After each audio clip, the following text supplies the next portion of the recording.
Hi welcome back to my YouTube channel. আমার YouTube চ্যানেলে সবাইকে স্বাগতম জানাই।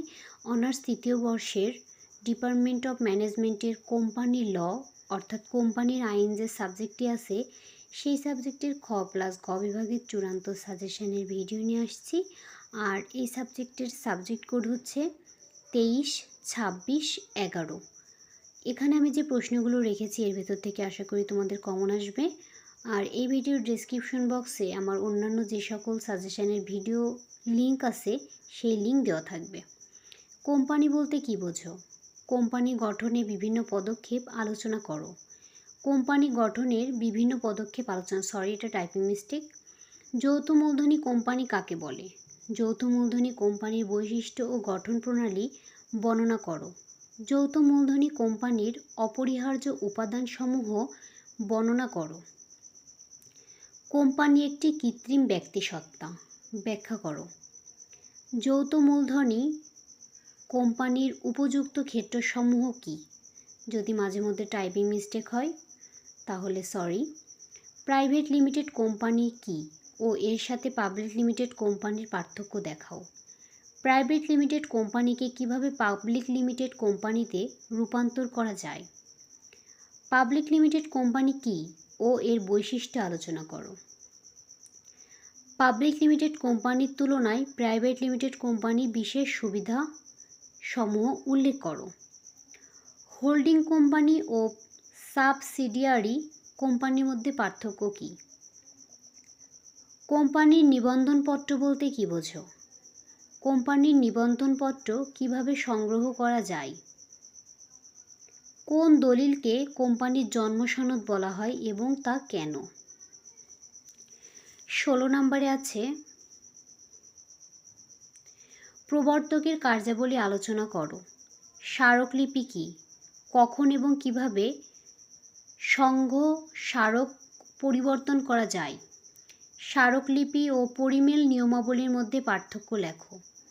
কোম্পানির সংঘবিধি কিভাবে পরিবর্তন করা যায়?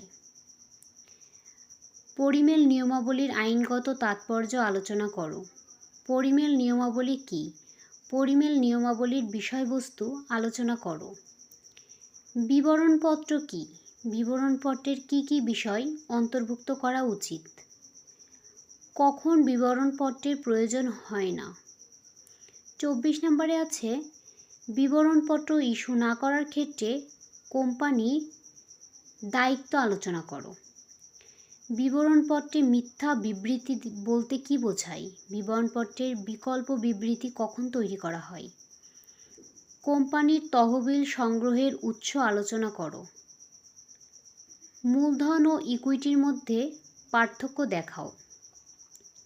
28 নম্বরে আছে কোম্পানির শেয়ার মূলধনের শ্রেণীবিভাগ দেখাও। কোম্পানির শেয়ার মূলধন বৃদ্ধির উপায় উল্লেখ করো। পরিচালকদের শেয়ার কী? কোম্পানির নামের ধারা কিভাবে পরিবর্তন করা যায়? 31 নম্বরে আছে শেয়ার কী? শেয়ারের বৈশিষ্ট্য ও প্রকারভেদ উল্লেখ করো। স্টক কী? শেয়ার কিভাবে স্টকের রূপান্তর করা যায়? শেয়ার হস্তান্তর কী? শেয়ার হস্তান্তর সংক্রান্ত আইনের বিধানসমূহ বর্ণনা করো। শেয়ার বাজেয়াপ্ত কী? শেয়ার বাজেয়াপ্ত সম্পর্কে আইনের বিধানসমূহ বর্ণনা করো। পরিচালক ও পরিচালক পর্ষদ কী? কোম্পানি পরিচালকদের অধিকারসমূহ আলোচনা করো। পরিচালকদের পদ কিভাবে শূন্য হয়? 37 আছে কোম্পানি পরিচালক কিভাবে নিযুক্ত হয়? 38 আছে কোম্পানি পরিচালকদের যোগ্যতা আলোচনা করো। 39 আছে পরিচালকদের কর্তব্যসমূহ আলোচনা করো। কোম্পানি সভা কী? একটি বৈধ কোম্পানি সভার শর্তাবলী উল্লেখ করো। কোম্পানি সভার শ্রেণীবিভাগ আলোচনা করো। বার্ষিক সভা কী? বার্ষিক সাধারণ সভার কার্যাবলী আলোচনা করো। কোম্পানির বার্ষিক সাধারণ সভা অনুষ্ঠান সংক্রান্ত নিয়মাবলী আলোচনা করো। সভার কার্যবিবরণীর প্রকারভেদ আলোচনা করো। ঋণপত্রের বৈশিষ্ট্য ও শ্রেণীসমূহ লেখো। শেয়ার ও ডিবেঞ্চারের মধ্যে পার্থক্য দেখাও। কোম্পানির অবসায়নের উপায়সমূহ কী? কখন আদালত একটি কোম্পানির বাধ্যতামূলক অবসায়নের আদেশ দিতে পারেন? স্বেচ্ছাকৃত অবসান কী? স্বেচ্ছাকৃত অবসায়নের পদ্ধতি বর্ণনা করো। আদালতের তত্ত্বাবধানে অবসায়ন বলতে কী বোঝায়? এর কারণ ও ফলাফল উল্লেখ করো। এই হচ্ছে আমার সাজেশান।